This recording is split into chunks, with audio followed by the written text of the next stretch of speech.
Hey, what is up, YouTube? Good afternoon, good morning, grand rising, whatever your vibe is. I hope you're meeting the day with great spirits. If it's nighttime, then I hope you're about to rest and get some real rest.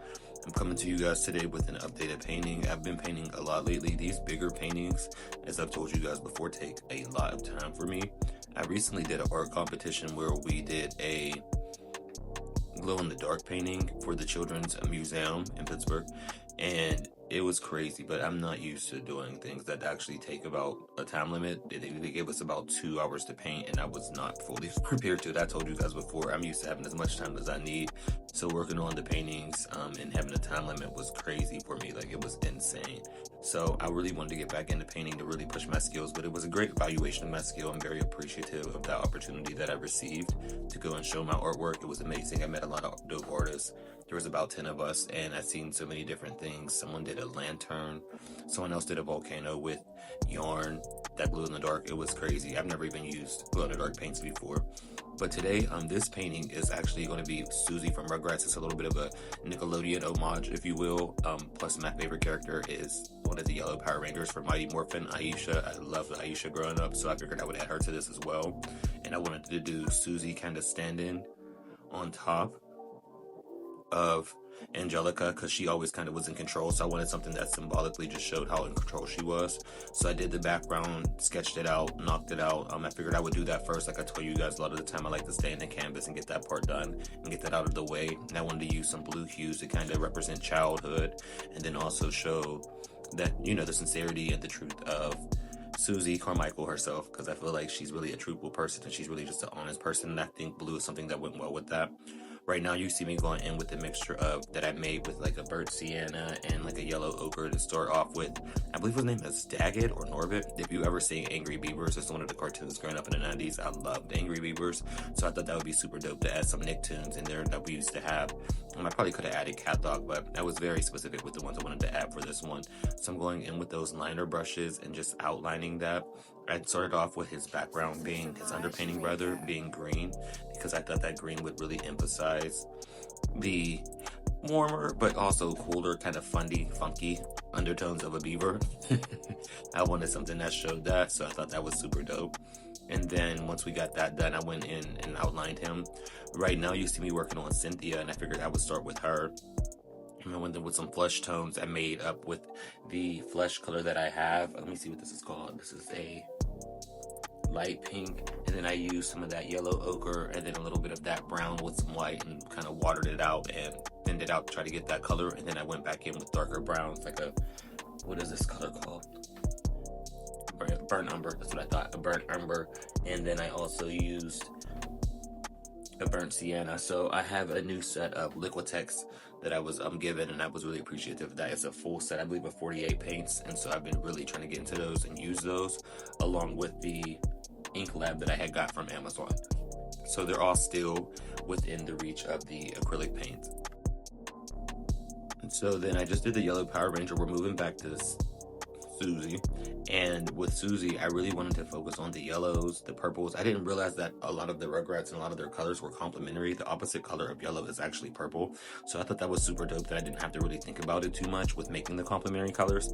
The thing that I thought would focus on this one that's a bit different for me is I'm usually making up my own characters and making up my own designs, so trying to work off of designs that were already existing I thought would be something that was fun and give me a little bit of a different challenge. I still wanted to keep it in my style, so I gave her that third eye. And then I'm really appreciative of these smaller brushes that I end up purchasing, because I'm able to really go into those smaller detail areas and really hit those points really hard. And then I also wanted to give Susie a little bit of a necklace, like a pearl necklace, but one that matched her outfit, so it's purple. That way it still complements her outfit and it feels like something she's always wore. And I went in with a really dark violet color, and then I warmed that up with a little bit of pinks and a little bit of white to try to make the highlights for that one. I wanted to keep it really simple, but also still keep it fairly three-dimensional. I still wanted to try to give it some form, even though these characters are pretty flat. I still wanted to give it some form. And then with the body, what I tried to do this time, instead of just painting in the whole body, I started off with the shading parts. And this one actually threw me for a bit of a loop, ironically. I wanted to have the skin tone be fairly even, and I wanted to do it kind of cell shaded. However, when I made my colors, they didn't run out, but when I would try to make the next shade up or the next shade down on the color scale and the value system, it didn't necessarily look the way I wanted to once it was put down on the paper. So then I would have to completely go over that part, and you'll see that in a second, and then essentially get it back to a color that I liked or a color that I felt like would work, and then I would go back over that and work it out. But that's exactly why I wanted to do paintings like this, so I could really hone those skills and really see how to work the paint, what works, what doesn't work. I really like doing paintings though this way, with starting out with the shading, though I know it'd have been easier if I just went in with the flat color first and then just went over top with the shading like I used to do. But I'm trying to give myself the idea to understand forms, shapes, and planes. And you'll see here, this is the overall color I ended up going with for the skin. It worked really well on the hands and really well on the legs, but the face is a focal point, so that's a place where you really want to concentrate on those hues, because that's where everybody's going to look first. So you see me going in there with those darker colors, a lot of that burnt and raw umber. And I always use a lot of purple in my shading, especially for a black skin and brown skin. I know that we have a lot of undertones that have a lot of reds, but we also have a lot of purples and blues. Depending on your tone, you can have some greens, but the highlight part is the part you really want to work on. So I didn't want it to just look like how it looks right there. It just looked like a piece of wood.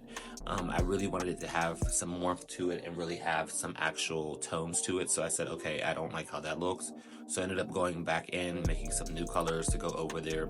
It was a really nice highlight color for, I feel like, the legs, but with the face, I feel like it needed to blend in a bit more. So you'll see me going around the perimeters of the face to add those highlights, and then I wanted to still have that form, so you're seeing me go in with that paintbrush, and here I am painting over that color to try to mute it down. And I really like how these colors blend, so really big shout out to the Liquitex set. Like, they really came through with me. You see how that looks?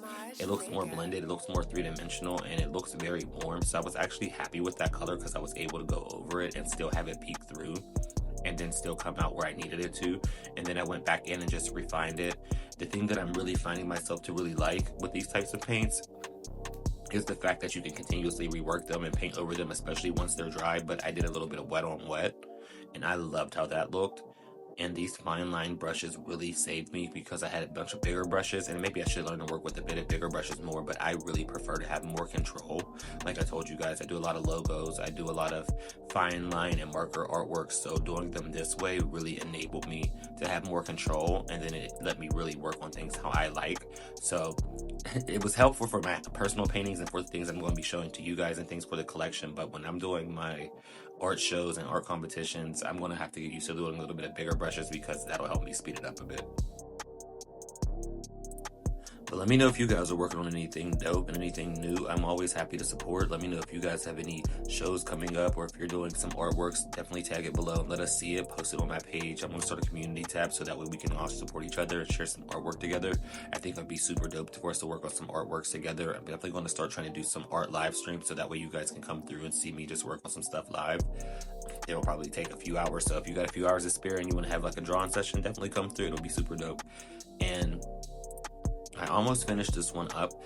Really, once I got done with that face, I was very pleased, and I said, okay, now we can work on the hair. And with the hair, I didn't make a traditional black, especially the eyebrows. You'll see it a lot if you can see it. It'll be a lot of purple in there, but it has a lot of purple and blue. I still use a little bit of black to give it that darkness, but I really like how that turned out with using those colors instead of just traditional black, because it feels a bit more vibrant, a bit more lively. And then for the braids that Susie has, I went in and came up with some graphic shapes that I felt like would really highlight and accentuate the shape of the hair and really give it a life and let it pop off the page a bit more. Instead of just keeping it flat and traditionally black, I kind of made some anime stylistic choices with that, and I really was obsessed with that, so I'm super happy with that part. As far as the Power Ranger, she was fairly easy to do. It was hard to get the helmet down packed, but once I figured out the shapes and the planes, I just went in with a lot of different yellows, yellow ochres, some browns, some purples, a little bit of greens to give it those colors. And then, as I was telling you guys before, I wanted to start lining my artwork. So we actually got to line this one out since it's actually a cartoon character, and it actually looks super dope. So I'm very pleased with the way that worked out. But this one's just about finished. I hope you guys enjoyed watching this with me. I was happy to show you guys this one. I have a bunch more paintings coming out and some as well, some digital graphic stuff to show you guys. So be sure to subscribe, and I hope you guys have a great rest of your night. Again, I'm Barbados Black. You can follow me everywhere. Have a good one, you guys. Now, Susie, why you got 3 eyes? You want to talk about it? Or no?